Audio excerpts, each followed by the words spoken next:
बादस खुदा बुजुर्ग तू ही किस्सा मुख्तसर।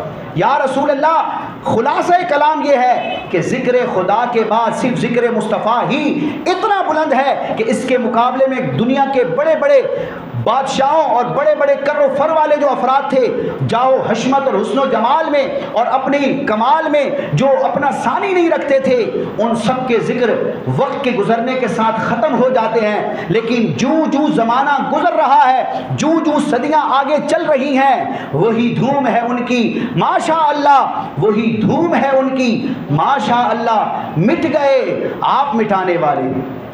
उलमाए किराम ने ज़िक्र मुस्तफ़ा के हवाले से फिर कई अहादीस भी अपनी किताबों में जिक्र की हैं। काजी एयाज़ मालिकी रहमतुल्लाह ताला ने भी शिफा शरीफ में इस तरह के मज़ामीन को जिक्र किया। एक दिन हज़रत जिब्रील अमीन, रूह अमीन, सय्यदुल मलाइका हुजूर की बारगाह में हाजिर होते हैं और अर्ज़ करते हैं, या रसूलल्लाह, आपका रब फरमाता है कि ए महबूब, आप जानते हैं कि मैंने आपके ज़िक्र को किस तरह बुलंद किया है। अब ज़िक्र मुस्तफ़ा की रिफ़त ये रब की जानिब से है। रब अपने महबूब को बता रहा है कि महबूब, तुम्हारा जिक्र हमने किस तरह बुलंद किया है। आज हम अल्लाह ताला की हम्दो सना करते हैं, साथ ही ज़िक्र मुस्तफ़ा करते हैं, तो शैतान का कलेजा जलता है और वो कहता है सिर्फ अल्लाह अल्लाह करो, अल्लाह अल्लाह करने से काम बनेगा। ये ज़िक्र खुदा हो रहा था, ये बीच में मोहम्मद अरबी का जिक्र क्यों कर दिया।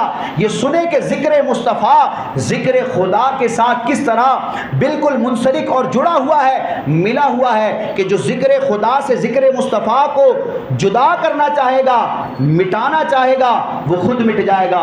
क्योंकि कुदरत को ये मंजूर है, ये रब की कुदरत को मंजूर है और ये रब की मंशा के मुताबिक है कि जब रब का जिक्र हो, फिर रब के जिक्र के साथ उसके महबूब का जिक्र हो। हजरत जिब्रील अमीन ने अर्ज़ की, या रसूलल्लाह, आपका रब फरमाता है कि महबूब, आप जानते हैं मैंने आपके जिक्र को किस तरह बुलंद किया।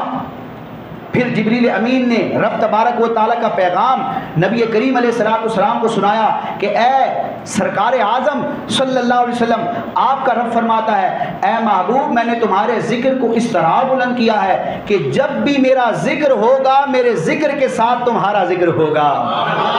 और एक और रिवायत है, रब फरमाता है, महबूब, मैंने तुम्हारे ज़िक्र को अपने ज़िक्र का एक हिस्सा बना दिया, तुम्हें अपने ज़िक्र की एक गोया के किस्म बना दिया।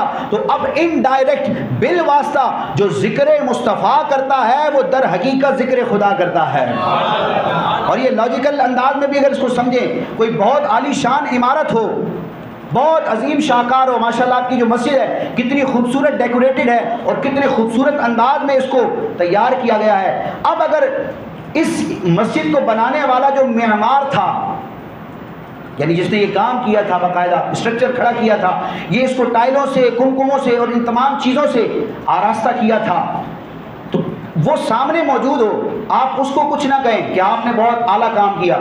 सिर्फ इस मस्जिद की खूबसूरती को, ज़ेबाइश और आराइश को देखकर आप कहें कि सुभान अल्लाह, कितनी खूबसूरत मस्जिद है, कितना खूबसूरत काम हुआ है। तो जब आप मसनू की प्रोडक्ट की तारीफ़ करेंगे, तो जो साने है, बनाने वाला है, जिसने उस चीज़ को प्रोड्यूस किया है, वो खुश होगा कि दर हकीकत इनडायरेक्ट ये मेरी ही तारीफ़ हो रही है, क्योंकि ये जो मुजस्मा बना है, ये जो मसनू बनी है, ये जो प्रोडक्ट तैयार हुई है, इसकी तारीफ़ दर हकीकत बनाने वाले की तारीफ़ है। तो बिला तशरीफ़ बिला तमसील रब की अज़मतों और शानों के क्या कहने। तो जब जब मखलूक की तारीफ होती है, वो इनडायरेक्ट इस मखलूक को बनाने वाले खालिक ही की तारीफ होती है। और अल्लाह ताला की कुदरत का जो सबसे बड़ा शाहकार है वो ज़ाते मुस्तफ़ा है। तो अल-गर्ज़ जब भी ज़िक्र मुस्तफ़ा होता है, अगरचे वहाँ अल्लाह का नाम जिक्र ना हो, अल्लाह की सिफ़ात का अगरचे जिक्र ना हो, सिर्फ ज़िक्र मुस्तफ़ा ही हो रहा हो, तो जो ये इनडायरेक्ट मसनू की तारीफ़ के तहत साने की तारीफ़ है, मखलूक की तारीफ़ के ज़िम्न में ये खालिक की तारीफ़ है।